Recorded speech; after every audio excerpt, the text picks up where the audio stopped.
Hey, Edry. It's good to talk to you.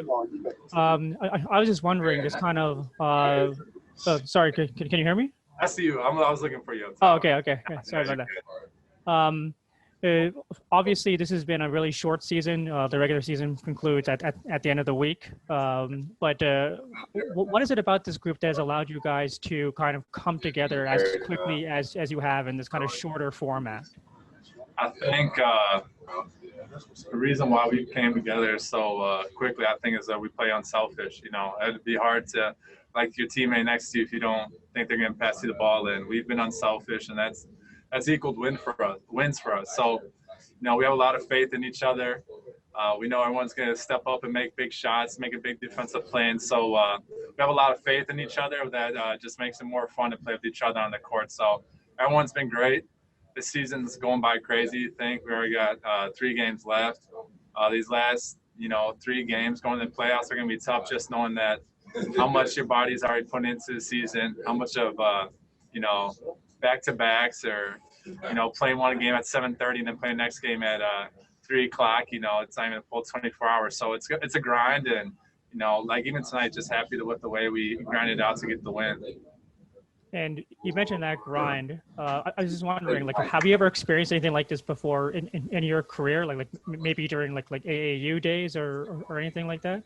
It's hard compared to AAU because you play a bunch of games on a weekend, but it was just a weekend. This is, the last month straight. So as a basketball, junkie, it's just been fun to play every day.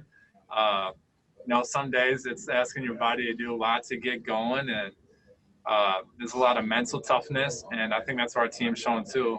Another game tonight where we got down 21, and guys stuck together. We didn't panic.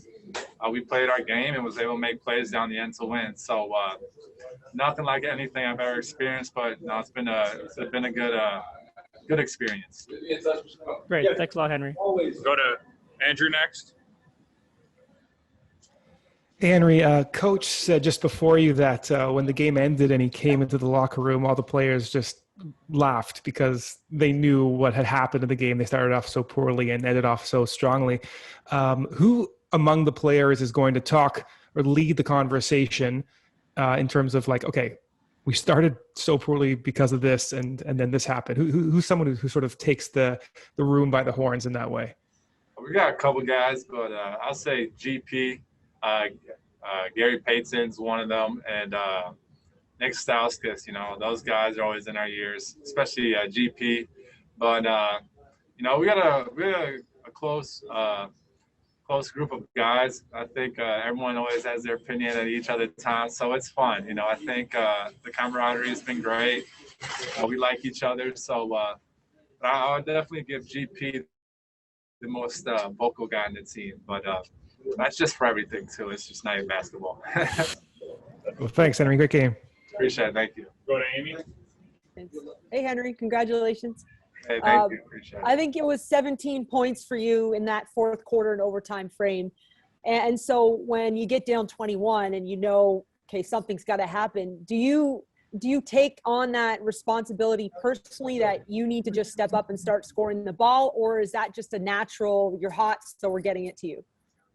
I think it was a little bit of both. I think, defensively, we to get the run going, I think we stepped up. We were able to get in transition a little more, get some more easier buckets. I think did a really good job in the first half, loading up in the half court, and we were pretty stagnant. I think we got into a little bit better defensively, and then, we switched up the plays we're running. We're running some double drags down there to try to get the ball moving side to side, a couple quicks for Nick to get him going, and then I felt like my shots were just in the rhythm of the game. I love the pick and pop and to be able to space out, and my teams find me.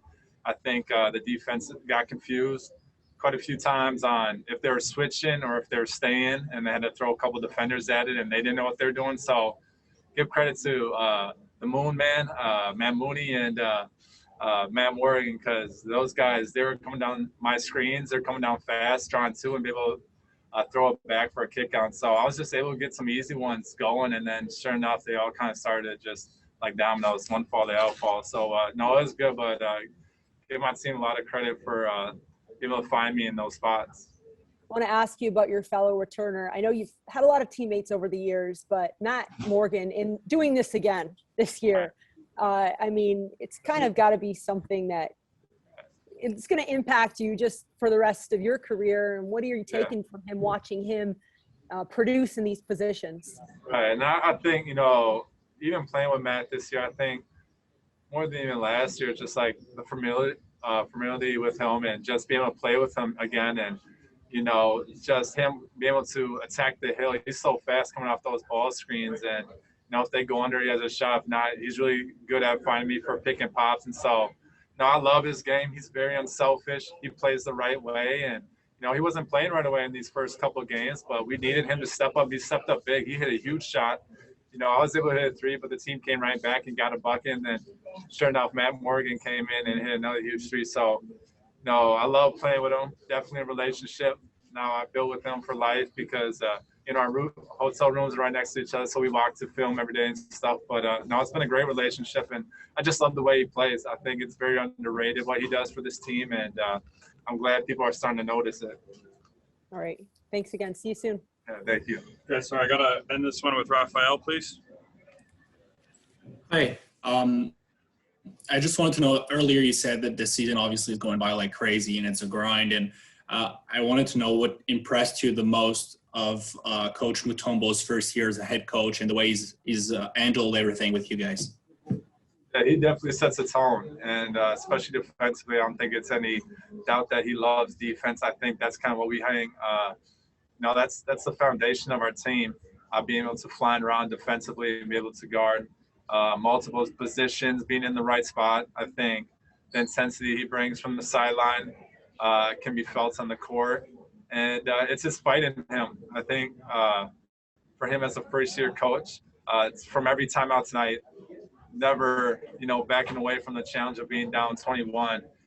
You know, he just kind of kept that fighter's mentality in the back of our head the whole time. It didn't matter if we're in a close one or down 20. So, you know, a lot of credit to him for what he's doing with this team to be able to put guys in positions to be successful. And even, you know, playing Cumberland tonight, him coming in, be able to get some big plays and get some big stops. So I think he knows how to get each individual going and gets them to play hard for him. So he's been great for us.